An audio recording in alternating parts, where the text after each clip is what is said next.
जय हिंद दोस्तों, I am Vijay Rajput and I welcome you to the chronicle post. आपके कर्म आपका पीछा नहीं छोड़ते, ये बात आपने अपने जीवन में कभी न कभी जरूर सुनी होगी।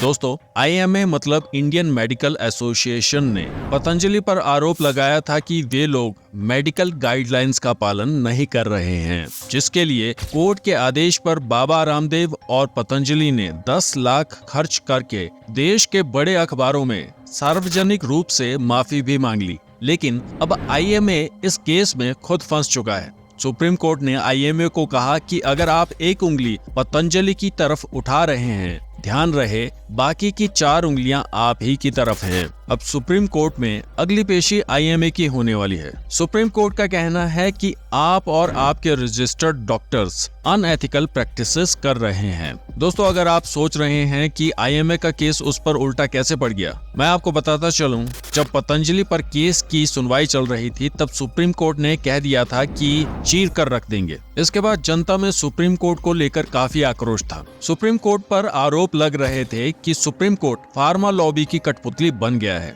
इस वजह से कहीं न कहीं सुप्रीम कोर्ट को आईएमए के खिलाफ संज्ञान लेना पड़ा। दोस्तों, इससे पहले कि हम पूरे केस पर चर्चा करें, हम एक नजर इतिहास पर डाल लेते हैं, जिससे हमें यह समझने में आसानी होगी कि लोगों के बीच में सुप्रीम कोर्ट और आईएमए को लेकर इतना आक्रोश क्यों है। दोस्तों, जब हमारा देश अंग्रेजों द्वारा गुलाम बना लिया गया था, तब उस समय भारत के पास एक उन्नत चिकित्सा पद्धति थी, जिसे नए नए कानून बनाकर अंग्रेजों द्वारा समाप्त कर दिया गया और भारत में एलोपैथिक दवाइयों को बढ़ावा दिया गया। और यह जो इंडियन मेडिकल एसोसिएशन है, यह भी अंग्रेजों के कानून पर चलती है और एलोपैथिक दवाइयों के लिए लॉबिंग करती है। तो चलिए अब जान लेते हैं कि आईएमए ने ऐसे क्या कारनामे किए हैं जिस वजह से अब उस पर सुप्रीम कोर्ट में सुनवाई होने वाली है। देखिए दोस्तों, सबसे पहले तो ये जान लीजिए कि आईएमए इंडियन मेडिकल एसोसिएशन, जो नाम से लगता है कि एक सरकारी संस्था है। आपकी जानकारी के लिए बता दूं कि ये एक पूरी तरह से प्राइवेट संस्था है, जिसने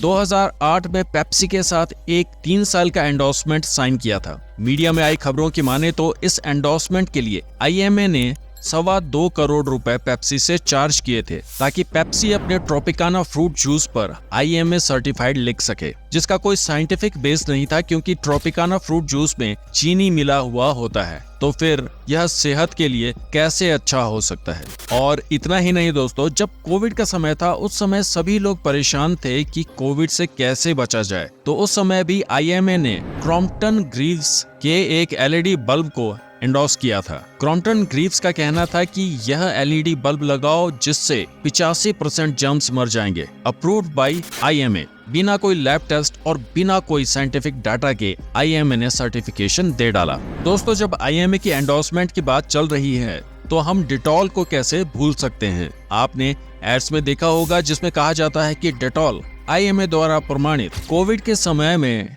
एडवर्टाइज किया जा रहा था कि डेटॉल एक ऐसा प्रोडक्ट है जो किसी भी अन्य प्रोडक्ट के मुकाबले आपको कीटाणुओं से 10% अधिक सुरक्षा प्रोवाइड करवाता है, और इसका भी कोई लैब टेस्ट या साइंटिफिक प्रूफ नहीं है। कैंटारो, यूरोकाफोर्ब्स, एशियन पेंट्स और भी कई बड़े ब्रांड्स के लिए आईएमए अपना सर्टिफिकेशन देता है और उन्हें एंडोर्स करता है, जिसमें बहुत सी मिसलीडिंग बातें हैं और मिस इन्फॉर्मेशन फैलाई जाती है, और हम आप जैसे कंज्यूमर इन्हें सच भी मान लेते हैं। कोविड के समय में एशियन पेंट्स की एक एडवर्टाइजमेंट में चलाया गया था कि एशियन पेंट्स के रॉयल हेल्थ शील्ड से घर को पेंट कर लीजिए और आपका घर सैनिटाइज हो जाएगा। And guess what, it is also approved by IMA. और दोस्तों, अब इन्हीं अनएथिकल प्रैक्टिसेस को लेकर सुप्रीम कोर्ट में आईएमए पर सुनवाई होने वाली है। इस अपडेट पर आपके क्या विचार हैं, हमें कमेंट्स में बताइए। तो दोस्तों, अभी के लिए इतना ही। मिलते हैं एक नई वीडियो में एक नए टॉपिक के साथ। जय हिंद।